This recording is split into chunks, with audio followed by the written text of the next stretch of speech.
breaking news, RFK Jr. has officially endorsed Donald J. Trump. He formally announced that he will partner with the Trump administration today. He held a press conference in Arizona. I don't know if that's where he lives, but that's where he was at.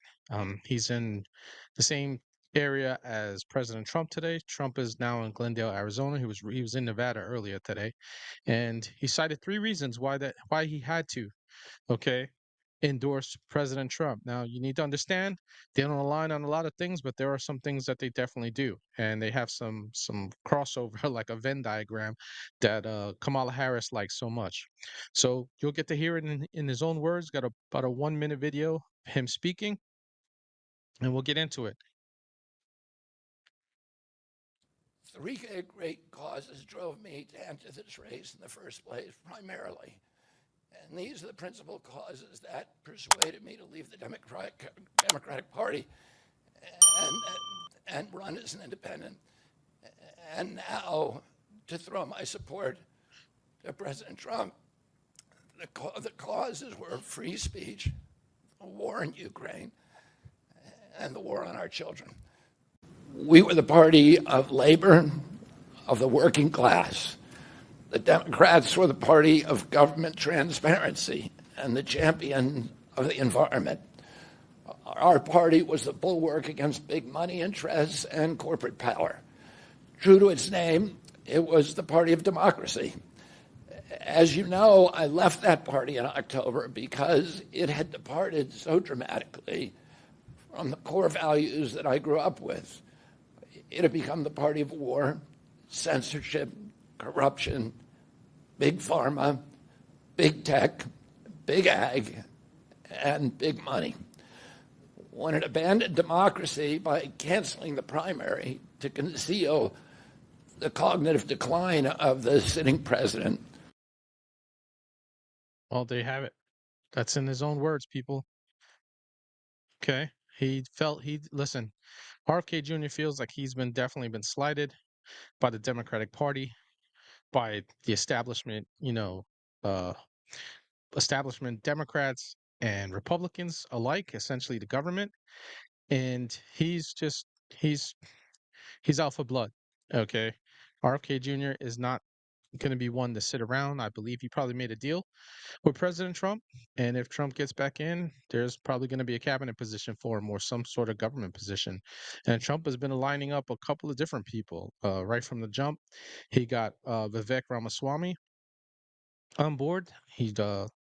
After Iowa, he ducked out of the primaries and dropped out of the race immediately and endorsed Donald Trump. He recently picked up Tulsi Gabbard, and I think with two younger people, especially Vivek, I think has kind of got him on board on getting on TikTok, going on podcasts. He was recently on the Theo Von show, and you know he's been on, I believe, was it one of the Logan brothers? He was on their podcast, so he's kind of moving all over the place. He did a one-on-one, a sit down and a chat on X with Elon Musk. That's another person that he's dealing with. Okay, so he's lining up people that aren't necessarily in line with everything with him. Okay, but he's trying to work across the table to get as many people as he can because he's going to need it. As everybody sees right now, it's a very very tight race. Kamala Harris, worst vice president in American history. She hasn't done anything effective as a vice president, but President Biden was just down in the dumps.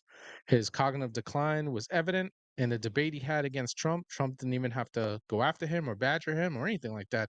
All he had to do was just let him talk. So once that happened, the fix was in. Chuck Schumer, Nancy Pelosi, Barack Obama, and Harris she saw her time to jump in, and she did. And I don't think she was gonna stand by and let them anoint somebody other than her because she was the sitting vice president. And I wouldn't blame her. I'm not a fan of her at all, but I wouldn't blame her. I would be pissed off too if they anointed somebody else and his like, hey, I'm in the administration right now. So they anointed her. She didn't get one Democratic vote in the primaries because she wasn't on any of the ballots. But this is where we're at. They just had a DNC convention. She didn't get the bump that she thought she was going to get. And Trump is just trying to do everything he can to bring some independence back to his side because a lot of people moved over to RFK Jr. and, who were, probably Republicans, and they voted for Trump in 2016 and 2020. They decided to go with RFK because, you know, one reason or another, who knows, but he's not like the most conservative person, but he's more conservative than what's going on in the Democratic Party right now, and he has an axe to grind with the deep state. He has an axe to grind with the mainstream media. He has the axe to grind with the Democratic Party. So he's jumping on board with Trump, and he's going to hump. And that's his politics, people. He's going to get on the hump with him and go. And that's just the way it is. So anyway, I will leave a link to the article in the description. I am the Big Red One guy signing out. Don't forget that together we must break the machine. And don't forget to like, subscribe, and hit that notification bell for alerts.